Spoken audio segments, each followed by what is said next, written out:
Pemerintah melakukan revisi aturan terkait kebijakan pemberlakuan pembatasan kegiatan masyarakat PPKM Mikro dengan akan menetapkan PPKM darurat.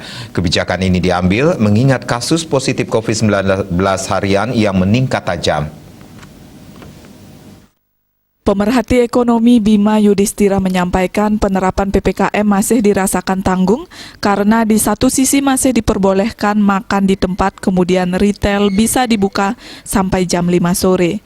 Ia berpendapat dengan adanya PPKM jika kasus hariannya juga tidak mengalami penurunan signifikan, ini yang perlu diwaspadai. Kondisi ini justru membuat ekonomi makin menurun drastis.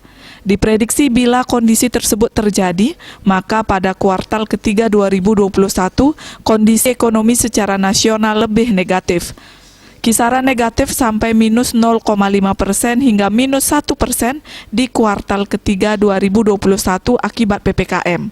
Selama pembatasan sosialnya efektif, maka setelah dilonggarkan, ekonominya akan pulih lebih solid.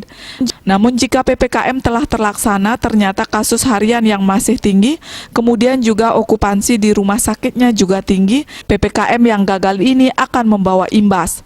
Imbasnya akan terjadi PHK massal khususnya di sektor-sektor yang pembatasannya sosialnya diperketat. Sektor pariwisata diperkirakan masih akan terus negatif karena PPKM yang diberlakukan itu dianggap belum efektif juga untuk menurunkan kasus positif harian. Suardika Bisnis Bali melaporkan.